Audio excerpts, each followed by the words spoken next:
कंजूस जमींदार और जादुई चिकन बिरयानी। पुराने समय की बात है। सुंदरपुर नाम का एक गांव था।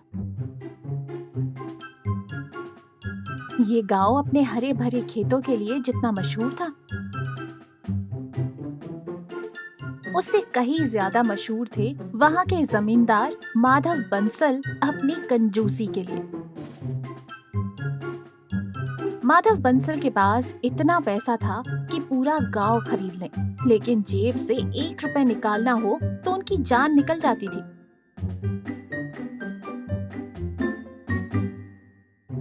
वो ऐसे रईस थे कि अगर चाय में मक्खी गिर जाए तो मक्खी को चूस कर फेंकते थे ताकि चाय बर्बाद ना हो। उनकी पत्नी सरिता देवी ठीक उनके उलट थी। घर की हुकूमत और तिजोरी की चाबी दोनों उन्हीं के पास थी। इन दोनों के बीच पिसता था बेचारा नौकर सोनू। माधव बंसल को खाने का बहुत शौक था, लेकिन खर्चा किए बिना स्वाद कैसे मिले, यही उनकी दिन रात की चिंता रहती थी।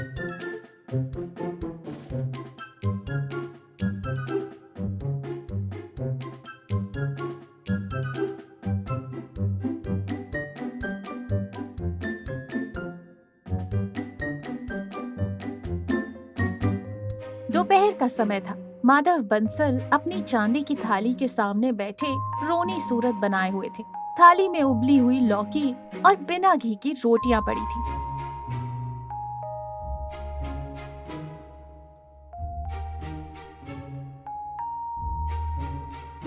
अरे ओ सरिता, ये क्या घास फूस रख दिया है मेरे आगे? मैं इस गांव का जमींदार हूँ या कोई बकरी?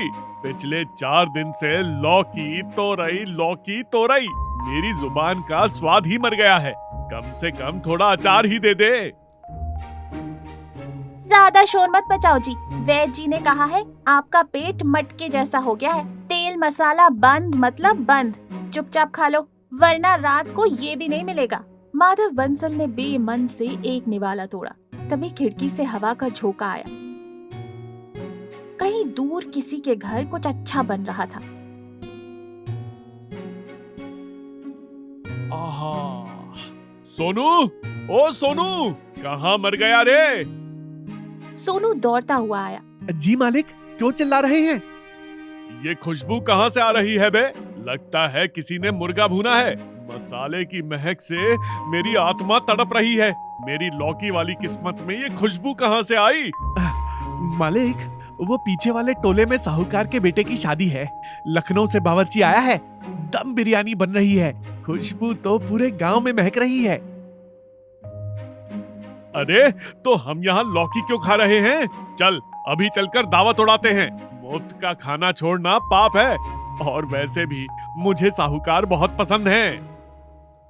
वो नहीं हो सकता मालिक, भूल गए? पिछली बार उनकी बेटी की शादी में आपने शगुन के लिफाफे में खाली कागज डालकर दे दिया था। इस बार उन्होंने गेट पर खास पहलवान खड़े किए हैं, सिर्फ आपको रोकने के लिए। हम गए तो धक्के मारकर निकाल दिए जाएंगे। बिरयानी शब्द सुनते ही माधव बंसल की आंखों में चमक आ गई थी, लेकिन पहलवानों का नाम सुनकर हवा निकल गई थी। फिर भी मुंह में पानी आ रहा था। सरिता देवी को मनाकर अच्छा खाना खाना शेर के मुंह में से निवाला छीनने जैसा था। उन्होंने तुरंत एक खुरापाती योजना बनाई। हे भगवान! सोनू, मुझे अभी याद आया।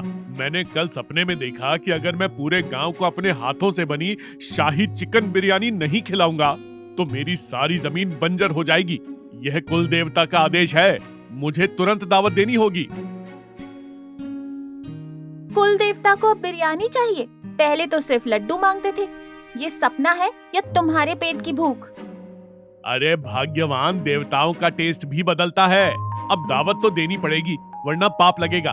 तुम बस तिजोरी की चाबी दे दो। क्या मैं गांव वालों के लिए इतना भी नहीं कर सकता? सरिता जानती थी कि माधव बंसल झूठ बोल रहे हैं, लेकिन कुल देवता के नाम पर वो रिस्क नहीं लेना चाहती थी। उन्होंने पैसे दिए, लेकिन शर्त रखी। ठीक है, पर याद रहे खर्चा कम से कम होना चाहिए और तुम सिर्फ चखोगे, पेट भर के नहीं खाओगे। अगली सुबह माधव बंसल और सोनू मुर्गे के बाजार में थे।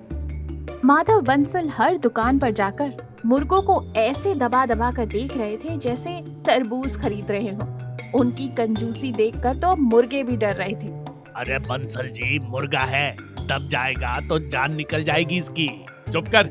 मुझे ऐसा मुर्गा चाहिए जो दिखने में शेर जैसा हो, पर जिसका दाम चूहे जैसा हो।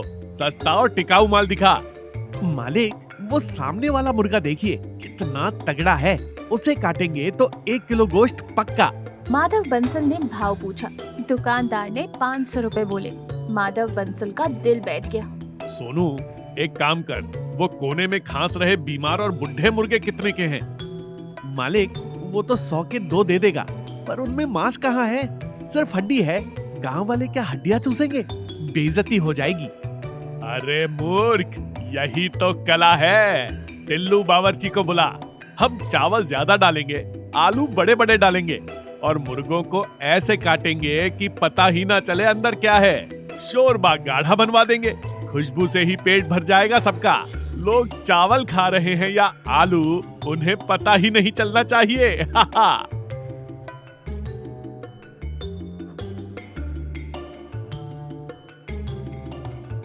शाम को टिल्लू बावर्ची हवेली आया। मालिक, सुना है शाही दावत है। घी कितना टीन मंगवाऊं? असली केसर और काजू भी लगेंगे। मेरे हाथ का खाना खाकर लोग उंगलियां भी खा जाएंगे।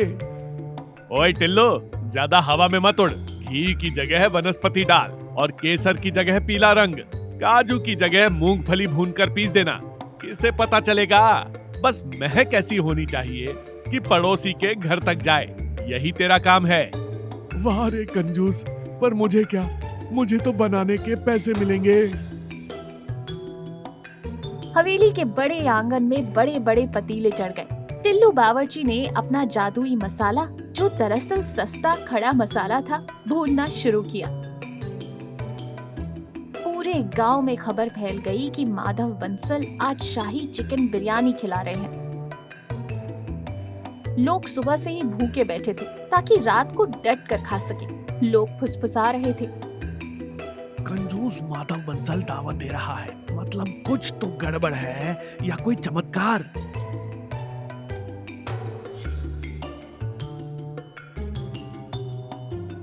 माधव बंसल बार बार रसोई में चक्कर लगा रहे थे। अरे टिल्लू, खुशबू तो बढ़िया आ रही है। जरा एक पीस चखा तो देखो नमक ठीक है या नहीं। मेरी जुबान तरस गई है। तभी पीछे से सरिता देवी आ गई।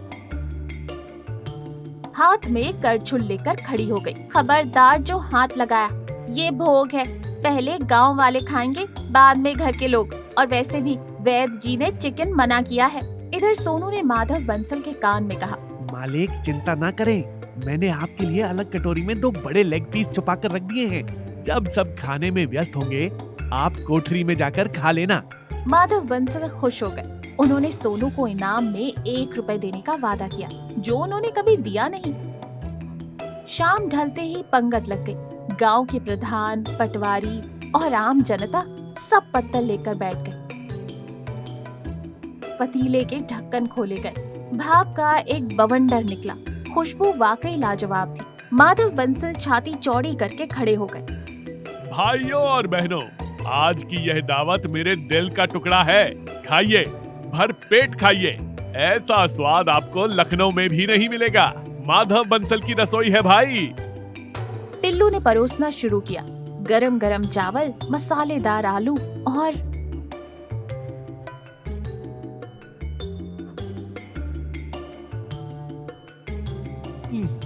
वाह बंसल जी, क्या स्वाद है। पर यह गोश्त बड़ा अजीब है, बहुत ही नरम है, मुंह में जाते ही घुल रहा है। हाँ यार, और इसमें हड्डी तो है ही नहीं। माधव बंसल ने लगता है बिना हड्डी वाले विदेशी मुर्गे मंगवाए हैं। वाह बंसल जी, मान गए आपकी रईसी को। जो आपको कंजूस कहते थे, उनकी जुबान जल जाए। बिना हड्डी के? हमने तो हड्डियों वाले बड़े मुर्गे लिए थे। ये क्या चक्कर है? क्या इसने हड्डियां भी गला दी? मालिक, टिल्लू का जादू होगा, उसने गला दिया होगा सब। लोग तारीफ करते जा रहे थे और खाते जा रहे थे। माधव बंसल के मुंह में पानी आ रहा था। वो चुपके से वहाँ से खिसके और अपनी कोठरी में आ गए, जहाँ सोनू ने उनके लिए स्पेशल कटोरी छुपाई थी। माधव बंसल ने दरवाजा बंद किया और बड़े चाव से लेग पीस उठाया। आहा, 3 दिन की तपस्या का फल। उन्होंने एक बड़ा निवाला लिया।